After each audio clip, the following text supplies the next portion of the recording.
제가 분위기 파악 못하고 신하균 씨의 팬클럽 걸 모르고 정유민 씨 위주로 질문을 준비해 와서 여기 와서 그 사실을 알고 참으로 난감한 상황이었는데 지금 이렇게 많은 여성분들의 시선을 받은 적도 없어서 더 당황스럽고 남자가 감독님과 저밖에 없는 그런 상황에서 GV를 진행한 적도 없어서 더더욱 당황스럽고 참 그런 상황입니다. 어쨌든 이 카페누아르라는 영화가 신하균 씨가 주인공이시고 그리고 거기에 걸맞는 이야기 보따리를 아마 정성일 감독님이 아주 무거운 짐을 끌고 오듯이 잔뜩 넣어서 가져오셨으리라고 믿고 진행을 해볼까 합니다. 먼저 이 영화가 작년 이맘때쯤에 개봉을 했었고 1년 정도의 시간이 지나서 이렇게 다시 관객을 만났습니다. 1년이라는 시간 동안 어느 정도는 벌써 자신이 원했던 반응 또 이런 반응이 나와 이런 식의 벌써 어느 정도는 이 작품에 대한 평가들 또는 해석들 이런 것들이 벌써 이루어진 상태라고 보이고 앞으로도 계속 이루어지겠지만 이게 지금 당장 개봉작이 아니었기 때문에 1년 정도 지난 작품이기 때문에 그간 1년 동안의 어떤 관객들의 반응에 대해서 정성희 감독님이 느끼셨던 것들 이런 것들에 대해서 먼저 얘기를 간략히 듣고 좀 더 작품 안으로 들어보도록 하겠습니다. 일단 신하균 씨를 대신해서 감사드리고요. 하균 씨한테는 사실 오늘 와주십사 하고 좀 문자를 드렸었어요. 오늘 다음 영화에 관련된 미팅이 잡혀서 몇 시에 끝날지 모르겠다. 이미 저녁 약속이라서 좀 정말 미안하다. 여러분들에게 미안하다 인사를 대신 좀 꼭 좀 전해달라고 제가 문자를 보냈습니다. 문자를 보여드릴 수도 있습니다. 그러나 거기 전화번호가 찍혀있기 때문에 그래서 감사드리고요. 그 다음에 안시환 선생님은 여러분들 알다시피 신의 21에 지금 전형 객자 다른 두 동료들과 함께 좋은 글을 많이 쓰고 계시고 또 카페누아르를 사랑하고 계셔서 되게 감사하게 생각하시는데 사실 딱 이 자리에 사회자로 오셔서 제가 되게 기쁜 마음 감추지 못하고 있습니다.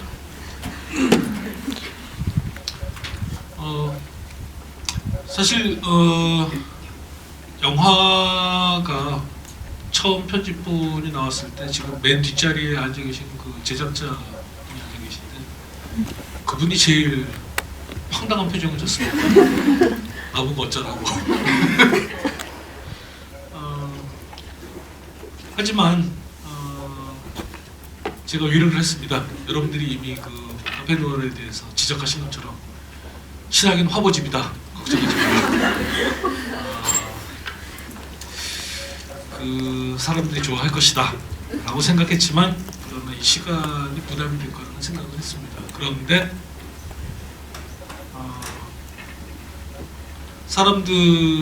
관객들이 이 정도로까지 부담을 느낄 거라는 생각은 사실 없었습니다.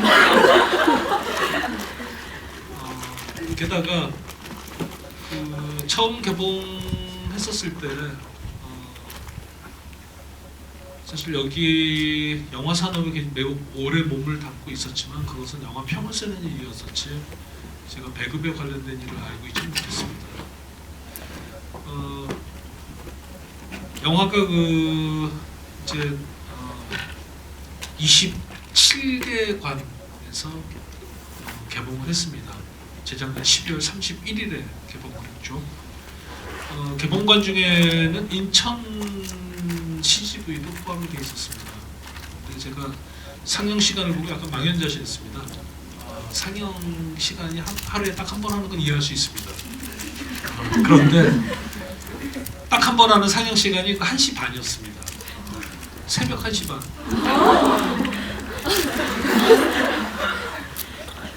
이제 끝나고 인천에서 첫 차 타고 집에 가려고 배려인 것 같은데 말하자면 어떤 그런 걸 볼 때에 좀 망연자실한 표정이 있었습니다. 하지만 저는 뭐 만들어진 영화에 대해서 칭찬을 하건 뭐 비판을 하건 비난을 하건 어떤 말을 하더라도 그건 관객의 권리라고 생각하는 쪽입니다. 그것은 그 의견에 대해서 제가 환호할 이유도 없고 맞받아칠 이유도 없다고 생각하는 쪽입니다. 그건 전적으로 관객의 권리입니다. 그래서 저는 단지 제가 바라는 건 단 한 가지입니다. 여기 앉아 계신 분들께 질문 드리고 싶은 건 이겁니다. 여러분들께서 3년 전에 흥행 1위였던 영화가 뭔지 기억이 나십니까? 기억이 안 나실 겁니다.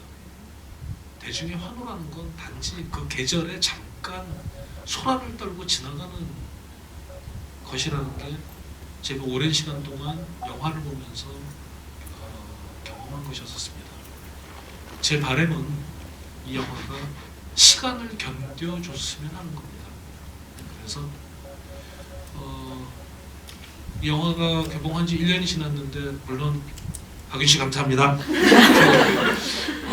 또 여러분들과 만나게 됐습니다만 내년에도 5년 후에도 10년 후에도 사람들이 문득 생각나서 나는 청계천을 가면 이상하게 이 영화가 생각나. 혹은 남산에 올라가서 문득 이 영화가 생각나. 혹은 어느 몹시 쓸쓸한 날, 밤이 끝날 것 같지 않은 날, 그래서 끝날 것 같지 않은 영화가 보고 싶어 했었을 때 이 영화를 10년 후에 보게 되면 마치 우리들이 집에 책을 사놓는 이유는 그 책을 언제든지 꺼내볼 수 있고 싶기 때문이 아니던가요? 여러분들께서 좋은 소설, 좋은 시집을 구태여 책을 사서 서가에 꽂아놓을 때에는 그거를 그냥 어느 시간이든지 늘 보기 위해서가 아니라 어느 시간 갑자기 그 책이 정말 간절하게 나를 부르고 있는 듯한 느낌? 그 책이 그때 그 책을 꺼내보기 위한 일터인데 이 영화가 여러분들이 끝날 것 같지 않은 밤, 그 시간에 좋은 친구, 여러분들이 위로받을 수 있는 그런 어떤 순간, 그 장면을 찾아보고 싶어 하는 대목이 있다면 저는 그것으로도 이 영화가 충분히 세상에 있어야 할 만한 이유가 있지 않을까 생각하는 쪽입니다. 자, 답변이 잘 됐나요?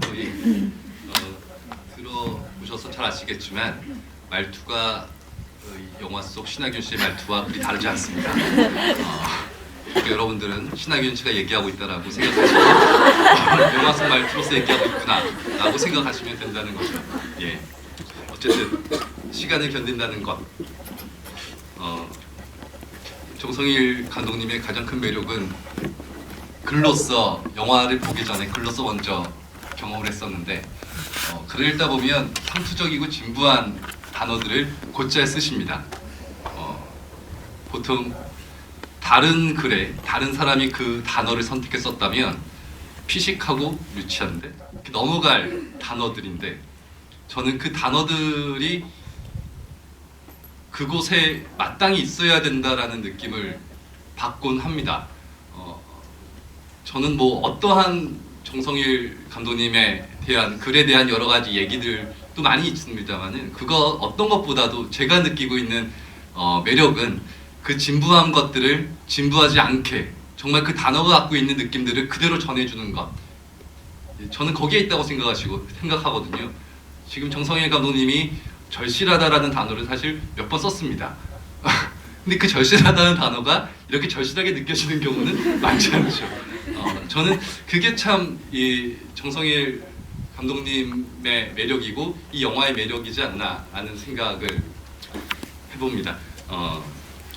어쨌든 이제 워밍업이 끝났으니까 신하균 얘기로 들어가 볼까요?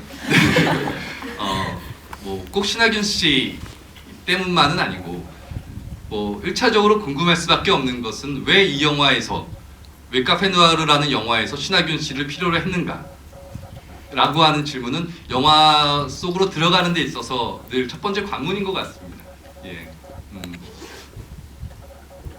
애초에 카페누아르가 쓰여질 때부터 신하균 씨는 감독님의 그 예상 배우였습니까? 아니면 어떻게 됐는지 좀 궁금합니다. 시나리오를 맨 처음에 썼었을 때에는 그 배우를 고려하지 않고 썼습니다. 그냥 이 시나리오를 맨 처음에 썼었을 때 고려했던 배우는 딱 한 사람이었습니다. 정유미. 그 긴 대사 때문에. 그건 완전히 정유미 씨를 위해서 쓴 대사입니다. 만일 정유미 씨가 노라고 그 대사 대목은 완전히 다른 버전으로 3가지 버전을 썼습니다.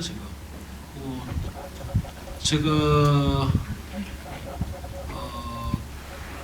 그 전에 정유미 씨를 만난 적이 없었으니까 당연히 배우들이 거절할 수도 있죠. 그래서 정유미 씨 버전으로 하나 쓰고 그 다음에 이 자리에서 이름을 얘기하는 건 적절치 않으니까요. K모 배우 버전을 하나 썼습니다. 그 버전은 다 대사가 끊어지게 돼 있습니다. 그 다음에 3번째 버전도 있습니다. 3번째 버전은 이 역할을 하고 싶어 했던 여배우가 있었습니다. 그 버전은 100% 이 배우가 못 외울 걸 알기 때문에 플래시백으로 찍는 거였었습니다. 뒤에 내레이션으로 깔고 플래시백으로 쭉 찍는 것이었습니다.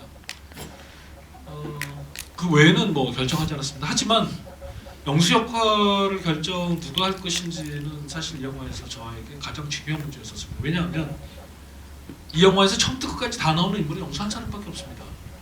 나머지는 다 조각조각 나오기 때문에 이 배우와 보내는 시간이 사실은 많지 않는데 신하균 씨는 하여튼 영화 처음부터 마지막 장면까지 모두 나오는 유일한 역할이기 때문에 누가 되는지 굉장히 중요했습니다.